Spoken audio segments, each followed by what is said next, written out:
As you are aware,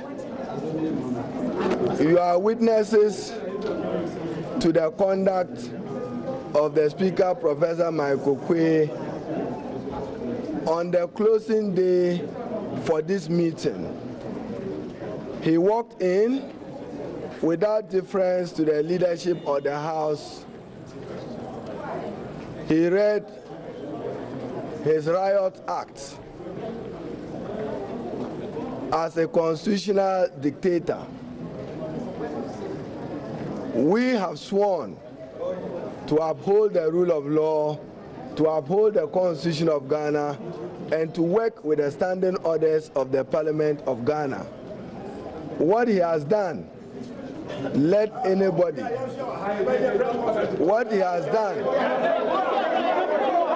what he has done,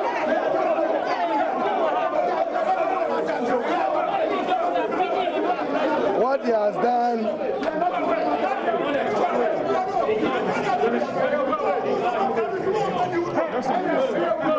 what he has done remains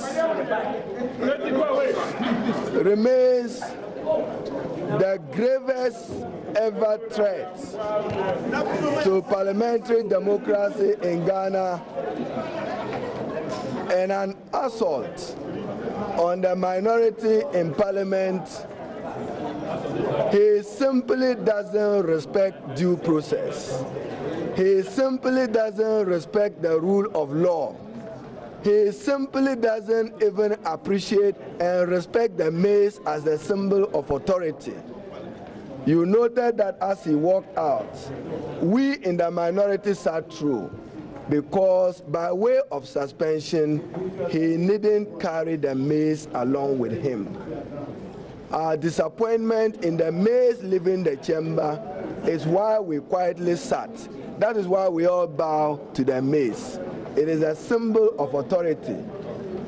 Let any of you show me in the 27th history of our parliamentary democracy where Parliament was suspended and the mace was outside the chamber.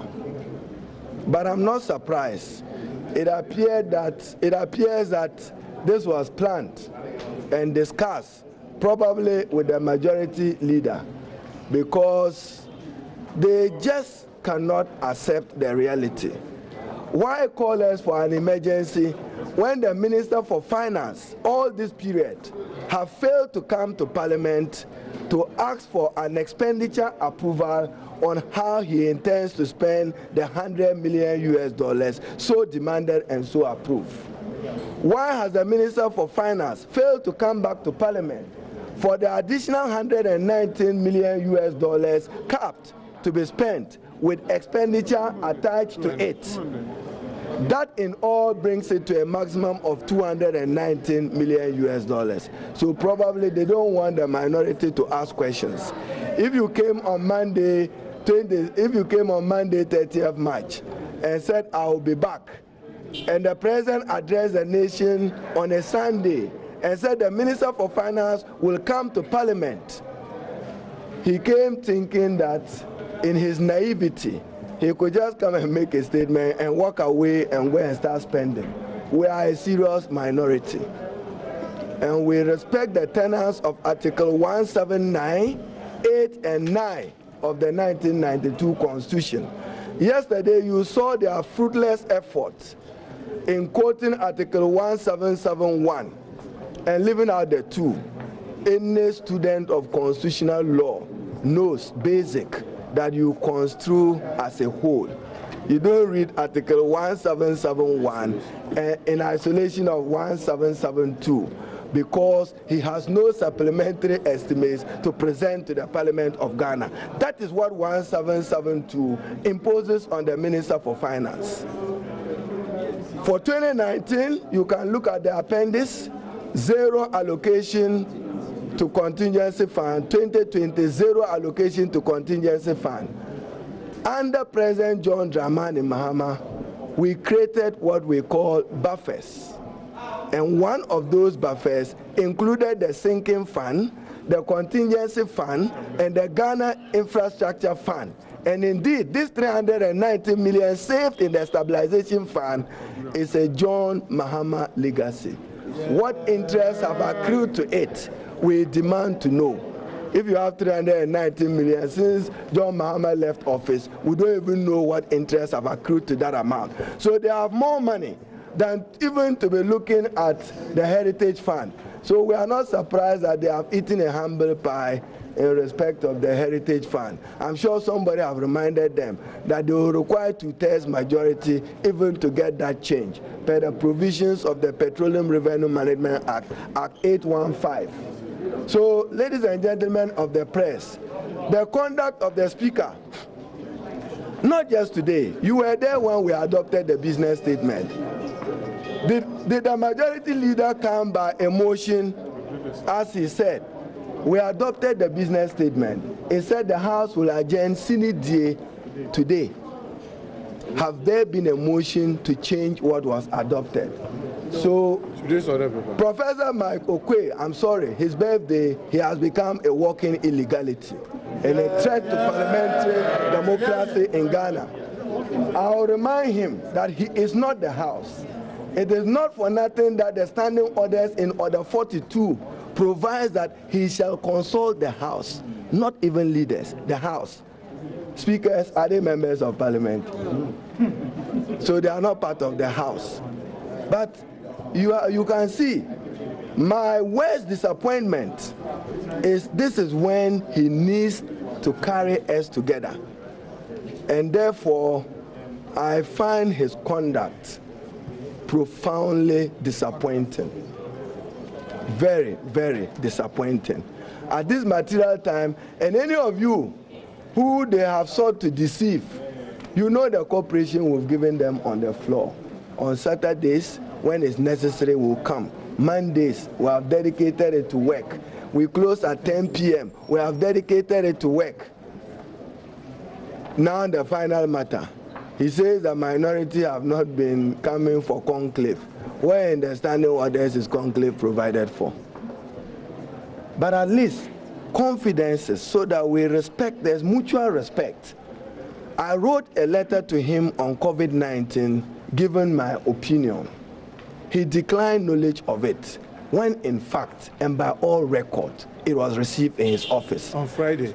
Some 2 persons have suffered quietly because he's had to dismiss them because he's now pretending that he didn't know the letter was received.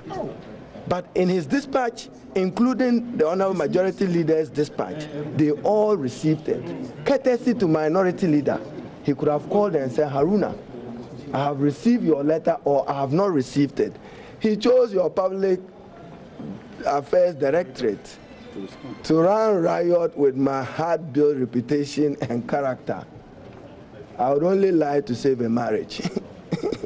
But not this, I write a letter and a correspondence and you expect that I want to lie about it? Certainly not. So why I protested is that if we respect each other and I write to you and you have not even received the letter, must you get Public Affairs to say that Haruna is dishonest? I have not received it, Haruna is lying? So if you don't respect my integrity to that level, can I confide in you? That explains why I was not. We will consider measuring his conduct and questioning his conduct by the standing orders and the Superior Court of Ghana. We'll let our lawyers study it carefully, especially you've seen him, and now his record. The Speaker was carrying the mace behind him when the House is in suspension. I'm sure we should have stopped him to tell him that the mace during suspension remains there, relaxed. But he's carried it. I'm sure if you got the way he was in a hurry. So get the principle. We in the minority are not against a recall of Parliament to deal with the extraordinary and exigencies of COVID-19. But he must respect the rules if he wants to do that dictatorial thing he did. COVID-19 have already produced dictators in many parts of the world. In fact, a UN official have warned that be careful, because in this moment, dictators may emerge. You recall, we know, we can read them. They brought a defective CI on 16th March. It was defective because they don't consult. Our colleagues in the Committee on Subsidiary Legislation drew their attention to it.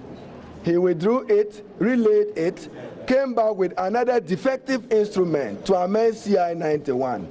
And distinguished ladies and gentlemen, this point is very dear to my heart, and I trust that as media, capture it well.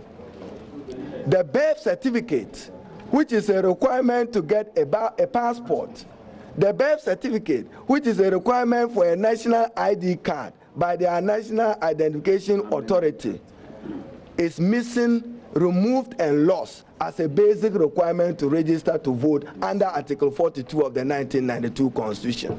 These are persons who parade themselves that they believe in the rule of law, they respect the Constitution. Basic.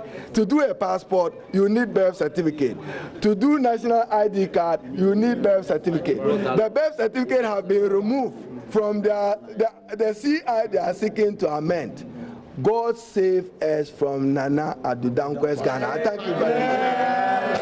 I'll be happy to answer questions, or God bless. It's straightforward. Thank you.